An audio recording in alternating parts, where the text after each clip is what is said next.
Hello and welcome to this video on contingent liabilities and contingent gains under US GAAP. Today, we'll explore these important accounting concepts, their treatment and disclosure requirements. I will share one-page short note at the end of the video to revise this topic at the time of exam. Let's start with contingent liabilities, which are potential future obligations that depend on uncertain events. Let's break this down with some examples. There are three types of contingent liabilities. 1. Probable means more than 50% chance to occur. 2. Possible, less than probable but more than remote.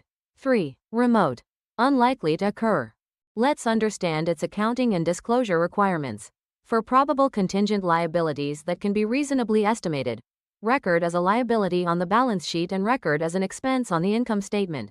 5. A former employee of Acme Corp. Initiated a lawsuit against Acme for unjust dismissal in October 2024. After evaluating all available information, Acme's legal team believes the former employee is likely to win the case and receive compensation ranging from $800,000 to $1,200,000, with $1 million being the most probable amount. Acme's financial statements for the fiscal year ending December 31, 2024, will be released in March 2025. On its December 31, 2024, balance sheet, what Acme should report. Acme should report a liability of $1 million in relation to this lawsuit, because it is probable an amount can be For possible contingent liabilities, disclose in the footnotes of financial statements, include nature of contingency and potential amount or range. Example: a company has a 40% chance of losing a $500,000 lawsuit. For remote contingent liabilities, generally, no disclosure required. Now let's talk about contingent gains.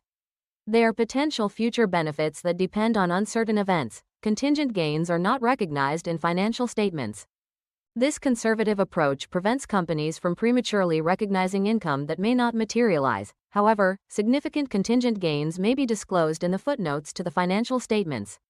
For example, if a company has a 60% chance of winning a lawsuit that could result in a $2 million gain, it would disclose this information in the footnotes but not recognize any gain on the financial statements. Recognizing a gain before it is realized could create the impression that the company is more profitable than it actually is. Now let's have a look at the one-page short note on this topic. To remember this topic, I bifurcated this note into two parts. First is disclosure requirement and second is accrual requirement, mean whether we have to pass journal entry in books of accounts or not. Let's see first one, which is disclosure requirement. In this, you are required to remember that only remote liability or remote gains are not required to be disclosed. Other than these, everything you are required to disclose in financial statements. In case of accrual, only in one case you are required to accrue in financial statements, which is when liability is probable and amount can be reliably estimated. In all other cases, no accrual is required. Let's solve some multiple choice questions on this topic to practice for the exam. First question is: what fundamental accounting concept guides the treatment of potential gains in financial reporting under generally accepted accounting principles? Here we are talking about contingent gains. So right answer is option A, which is conservatism. The rationale for this treatment is to prevent companies from misleading users of the financial statements by recognizing gains that are still uncertain. Recognizing a gain before it is realized could create the impression that the company is more profitable than it actually is. Now let's look at question 2. Acme Industries is facing a legal challenge as a defendant in a lawsuit.